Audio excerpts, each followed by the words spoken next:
Chapter 4, A Common Master Plan. I don't remember what we ate that first morning.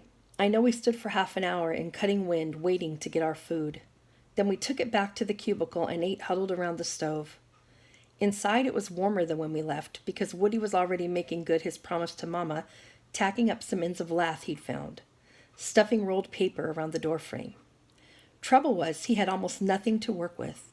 Beyond this temporary weather stripping there was little else he could do. Months went by, in fact, before our home changed much at all from what it was the day we moved in.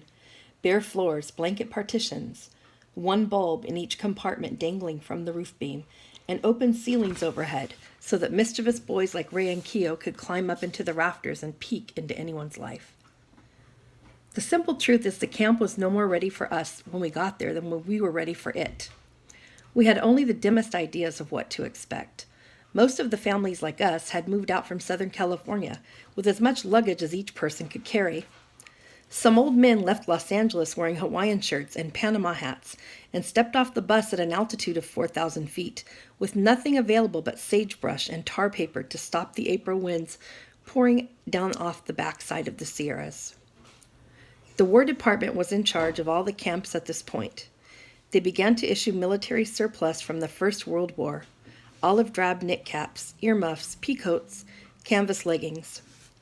Later on, sewing machines were shipped in, and one barracks was turned into a clothing factory. An old seamstress took a peacoat of mine, tore the lining out, opened and flattened the sleeves, added a collar, put armholes in, and handed me back a beautiful cape.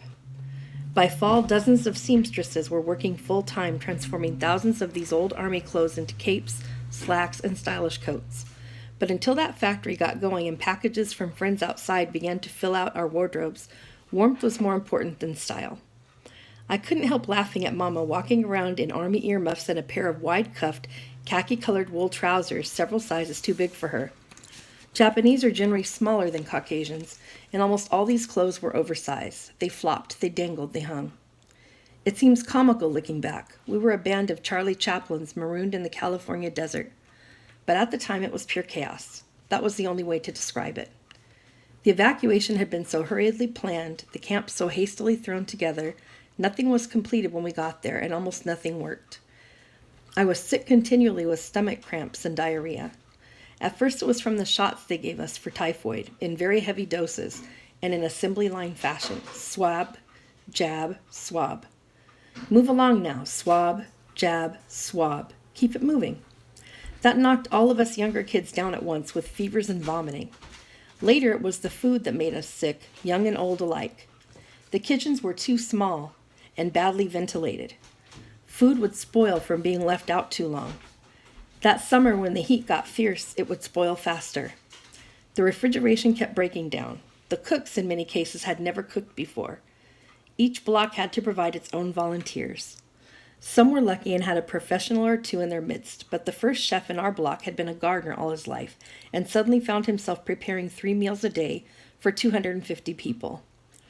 The Manzanar runs became a condition of life, and you only hoped that when you rushed to the latrine, one would be in working order. That first morning on our way to the chow line, Mama and I tried to use the woman's latrine on our block. The smell of it spoiled what little appetite we had. Outside, men were working in an open trench up to their knees in muck, a common sight in the months to come. Inside, the floor was covered with excrement, and all 12 bowls were erupting like a tiny row of volcanoes. Mama stopped a kimono-wrapped woman stepping past us with her sleeve pushed up against her nose and asked, "What do you do?" "Try block 12, the woman said, grimacing. "They have just finished repairing the pipes." It was about 2 city blocks away. We followed her over there and found a line of women waiting in the wind outside the latrine. We had no choice but to join the line and wait with them.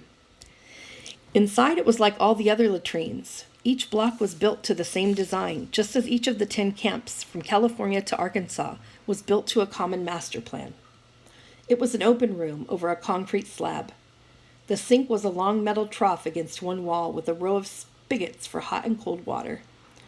Down the center of the room, 12 toilet bowls were arranged in 6 pairs, back to back with no partitions. My mother was a very modest person, and this was going to be agony for her, sitting down in public among strangers. One old woman had already solved the problem for herself by dragging a large cardboard carton. She set up around one of the bowls like a three-sided screen. Oxidol was printed in large letters down the front. I remember this well because that was the soap we were issued for laundry. Later on, the smell of it would permeate these rooms. The upended carton was about 4 feet high. The old woman behind it wasn't much taller. When she stood, only her head showed over the top. She was about Granny's age. With great effort, she was trying to fold the sides of the screen together. Mama happened to be at the head of the line now. As she approached the vacant bowl, she and the old woman bowed to each other from the waist. Mama then moved to help her with the carton, and the old woman said very graciously in Japanese, "Would you like to use it?" Happily, gratefully, Mama bowed again and said, "Arigato, thank you. Arigato gozaimasu. Thank you very much. I will return it to your barracks." "Oh no, it is not necessary. I will be glad to wait." The old woman unfolded one side of the cardboard while Mama opened the other.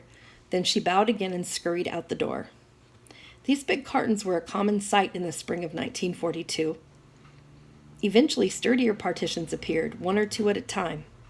The first were built of scrap lumber.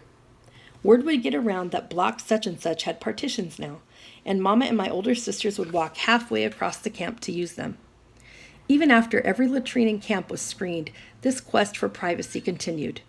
Many would wait until late at night. Ironically, because of this, midnight was often the most crowded time of all. Like so many of the women there, Mama never did get used to the latrines. It was a humiliation she just learned to endure. Shikata ga nai, this cannot be helped. She would quickly subordinate her own desires to those of the family or the community, because she knew cooperation was the only way to survive. At the same time, she placed a high premium on personal privacy, respected it in others, and insisted upon it for herself. Almost everyone at Manzanar had inherited this pair of traits from the generations before them who had learned to live in a small, crowded country like Japan. Because of the first, they were able to take a desolate stretch of wasteland and gradually make it livable. But the entire situation there, especially in the beginning, the packed sleeping quarters, the communal mess halls, the open toilets, all this was an open insult to that other private self, a slap in the face you were powerless to challenge.